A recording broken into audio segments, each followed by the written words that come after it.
All right, guys. So it's Maz again, and we're on the hub tour. And today we're actually in Delta South with the Honorable Mr. Wally Oppal. Pleasure to meet you, Mr. Nice to Oppal. be here. Nice to be Excellent. with you. So I'm just gonna ask Mr. Oppal a couple of questions, like always, general concerns. Um, so without further ado, Mr. Oppal, um, if you can just give our viewers just a quick bio of yourself and just a bit about yourself, if you don't Well, mind. I was born in South Vancouver. I grew up on Vancouver Island. I grew up in the Cowichan area. I went to school there. I went to UBC Law School. I practiced law in Vancouver. I did a lot of special prosecution work. I did probably 50 or so murder cases for the Attorney Wow. General Ministry, and I was appointed to the Supreme Court of British Columbia, to the Court of Appeal. I left there in 2005 in order to run in the provincial election of that year. I was appointed Attorney General in June 2005, and that's where I am now. Excellent. So my first question is, what are some of the challenges that you think we face in BC with the criminal justice system? Well, there are a number of challenges. One that's immediate now is the dealing with violent crime, because we've had a spate of violent crime in the last few months that has involved some killings and shootings resulting from the drug trade. So that's a major challenge. What we need to do is work together with the police. Our prosecutors are working with the police, and a number of key arrests have been made. But we have to streamline the law and make the law more current in order to help the police.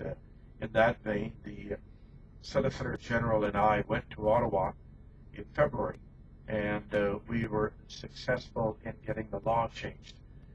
In the 2-for-1 remand sentencing formula.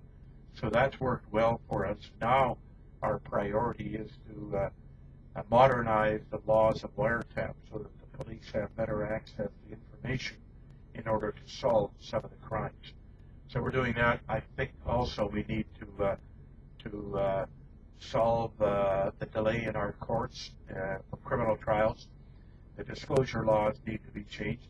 So again, we're working with the federal government. We're asking the federal government to change the laws to make the disclosure laws more efficient so that we can get the trials on quicker and more efficiently and shorten the length of the trials. So we need to do a lot of that, and we're hopeful. We have been making significant gains in reforming the system. The system is forever changing. The civil justice system is in the midst of considerable change. Stepping back a bit, as far as the criminal law is concerned, we established a community court, which is a problem-solving court, which deals with the root causes of crime, particularly deals with chronic offenders. It's the first of its type in Canada. It's modeled after the New York model, and we are confident that it will reduce our incidence of property crime, street crime. So we're doing well there. We have done fairly well in the ministry. I'm proud of some of the work. We launched the bountiful prosecution against polygamy. That was a priority for me.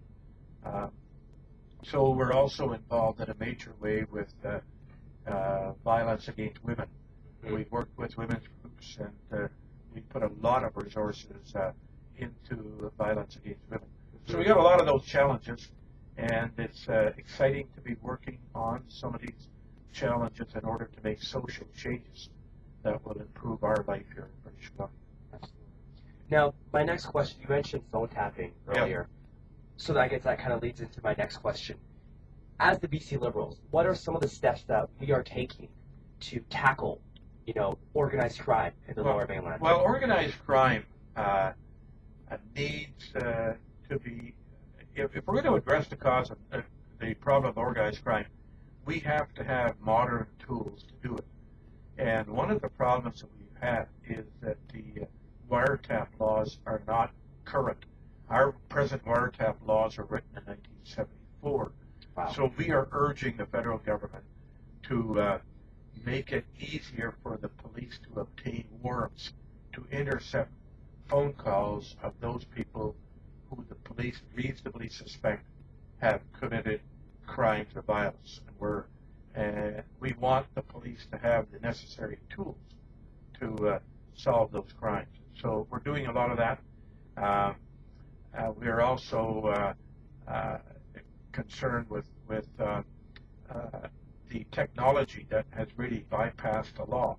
For instance, cell phones and Blackberries and the internet all came into existence after our wiretap laws were enacted.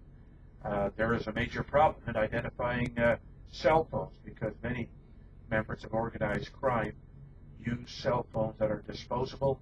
They're not registered, so we don't know who's using particular phones. So those are problems that we really need to deal with. And again, we're very optimistic that these laws will be changed in order to help the police and to help our public. Thank you for your time, Mr. Great. Oppal. Thank you. Cheers. My Thanks a pleasure. lot. Thanks, So man. stay tuned for our next video blog. Take care. Okay.